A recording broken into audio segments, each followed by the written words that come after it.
Hey guys welcome to Vijay academy YouTube channel रे आज आम डिस्कसन करवा +3 second year third sem major paper 6 रो इंटरनेशनल रिलेशन बही यूनिट 3 रो लॉन्ग क्वेश्चन 1917 मसीह रूस विप्लव रो कारण और फलाफल आलोचना कर ए विषय लॉन्ग क्वेश्चन आम उत्तर देखा। उत्तर हम फरासी राष्ट्र विप्लव पर 1917 रूस होउची आधुनिक इतिहास एक जुगान्तकारी राजनीतिक झड़ घटना इस बड़ घटना एकछत्रवादी शासन विरोध में यह थिला एक विराट आह्वान एवं विप्लवी मानकर यह थिला एक बलिष्ठ प्रतीक। रूस विप्लव जन्म नहीं एक नूतन चिंताधार थिला साम्यवाद बा समाजवाद पर एक नूतन चिंताधारा को प्रवर्तन कर विप्लव विश्वर अन्य देशर अभ्यंतरीण वैदेशिक इतिहास को एक बहु परिमाण प्रभावित करथिला। जार मानकर स्वेच्छाचारी निरंकुश शासन विरोध में रूस चटिखिया कृषक श्रमिक दिनमजुरिया एवं दलित मानक लेनिन नेतृत्व में एकजुट हो विप्लवर डाकर देते। तेणु ये विप्लव को प्रोलेटारिएट विप्लव व बोल्शेविक विप्लव कहुए।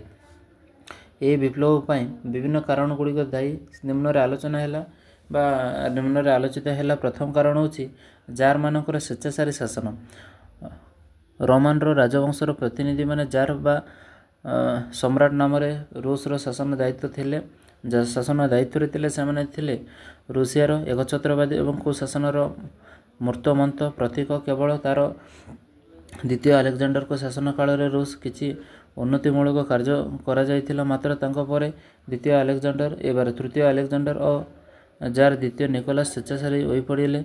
जो समय गणतांत्रिक उदार नैतिक चिंताधारा द्वारा समग्र यूरोपीय महादेश विभिन्न देश प्रभावित है सेतेबेले रूस सम्राट मान कौन से पाश्चात्य जगतर प्रगतिमूलक राजनीतिक दर्शन पर रूसियार द्वार बंद थिला। जार तृतीय अलेक्जेंडर को पुत्र द्वितीय निकोलास रूसीकरण नीति रूस विप्लव पर क्षेत्र प्रस्तुत करते। निकोलास को सुप्त कंठरे कही गोटे जार गोटे सर्च और गोटे रूसिया।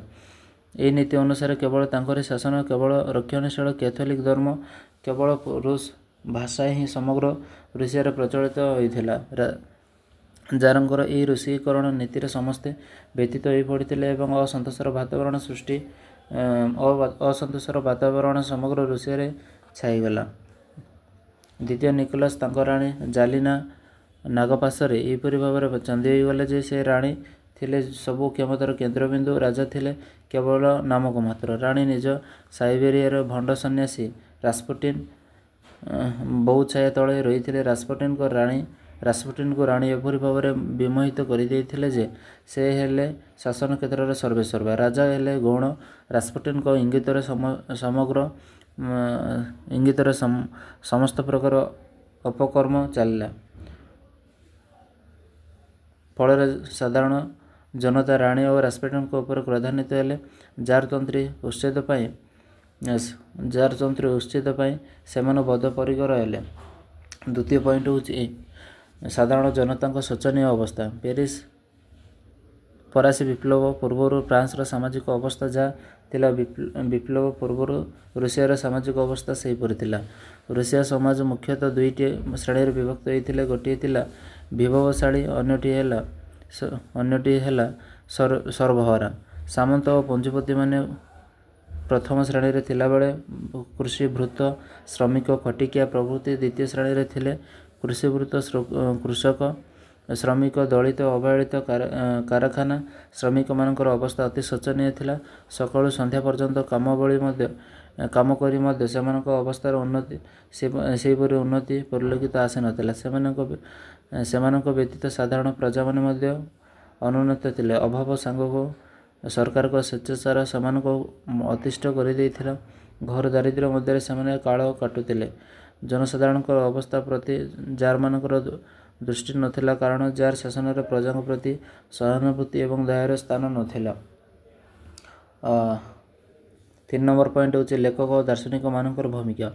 रूस विप्लव पर लेखक और मनुष्य मानक भूमिका थिला उल्लेखयोग्य। Leo Tolstoy Maxim Gorky George Plekhanov Dostoevsky ଆଦିଙ୍କ ଶାଣିତ ଲେଖା ମାଧ୍ୟମରେ ନୂତନ ଚେତନା ପାଇଁ ଥିଲା ଅନନ୍ୟ।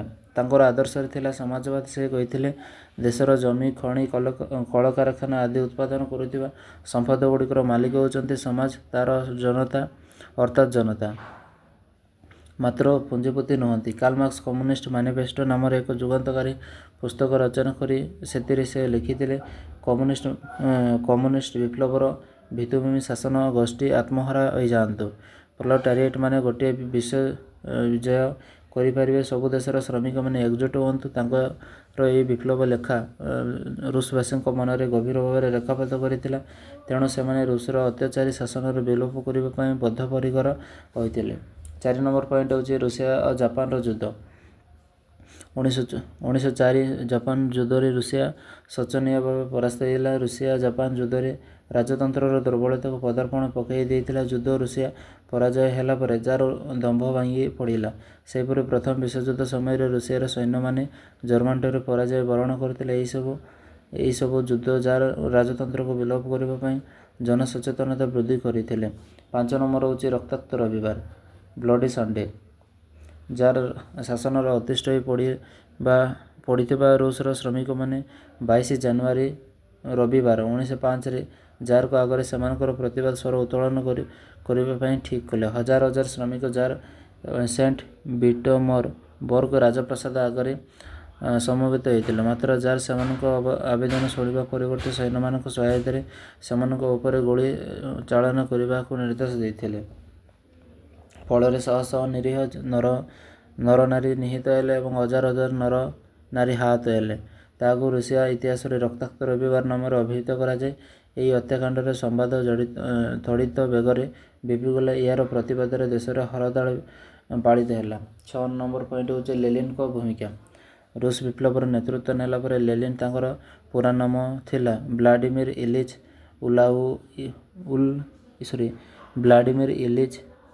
ଉଲିୟାନୋଭ୍ ଲେନିନ୍, ରୁଷିଆରେ ପ୍ରୋଲେଟାରିଏଟ୍ମାନଙ୍କ ଶାସନ ପ୍ରତିଷ୍ଠା କରିବା ପାଇଁ ସେ ତାଙ୍କ ଶ୍ରମିକମାନଙ୍କୁ ନେଇ ବୋଲସେଭିକ୍ ନାମକ ଏକ ଶକ୍ତିଶାଳୀ ଦଳ ଗଠନ କଲେ। ଏହିପରି ଭାବରେ ଲେନିନ୍ ତାଙ୍କ କ୍ରୂରତାର ଶିକାର ହୋଇଥିଲେ।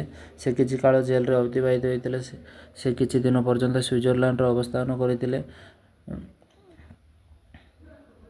ଏହି ସମୟରେ ସେ ଗୋପନରେ ବୋଲସେଭିକ୍ ଦଳକୁ ଠିକ୍ ଦିଗଦର୍ଶନ ଦେଇଥିଲେ। 1917ରେ ସେ ପେଟ୍ରୋଗ୍ରାଡ୍ ସହରକୁ ପହଞ୍ଚିଥିଲେ। ସେଦିନ ଥାଏ 1917 ମସିହା ମାର୍ଚ୍ଚ ମାସ 8 ତାରିଖ, ଏକ ଐତିହାସିକ ସନ୍ଧ୍ୟା। ପେଟ୍ରୋଗ୍ରାଡ୍ ଥିଏଟର୍ସ ହଲ୍ରେ ଏକ ନାଟକ ଅଭିନୀତ ହେଉଥାଏ। ଦର୍ଶକ ଥାନ୍ତି ପୁଞ୍ଜିପତି ଧନିକ ଶ୍ରେଣୀ। ବାହାରେ ରୁଟି ଦୋକାନ ଆଗରେ ଠିଆ ହୋଇଥାନ୍ତି ସର୍ବହାର କ୍ଷୁଧିତ ନରନାରୀ। ଥିଏଟର୍ସ ହଲ୍ରେ ଫାଟକ ଆଗରେ ପ୍ରୋଲେଟାରିଏଟ୍ମାନେ ଚିତ୍କାର କରି ବିକ୍ଷୋଭ କରୁଥାନ୍ତି। ଶାନ୍ତି ରୁଟି ଜମି ଥାଏ ସେମାନଙ୍କର ଧ୍ୱନି। ଏହି ଲୋମହର୍ଷଣକାରୀ ଦୃଶ୍ୟ ପଡ଼ିଲା ଲେନିନ୍ଙ୍କ ଆଗରେ।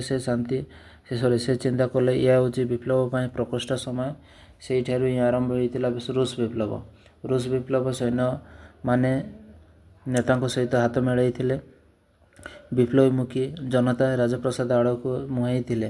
ଅବସ୍ଥାର ଗୁରୁତର ଆକାର ଧାରଣ କରୁଥିବାର ଉପଲବ୍ଧି କରି ଜାର୍ ଦ୍ୱିତୀୟ ନିକୋଲାସ୍ 1917 ମସିହା ମାର୍ଚ୍ଚ ମାସ 15 ତାରିଖ ରୁଷିଆକୁ ପଳାୟନ କରିଥିଲେ। ରୁଷିଆରୁ ଜାର୍ ଶାସନ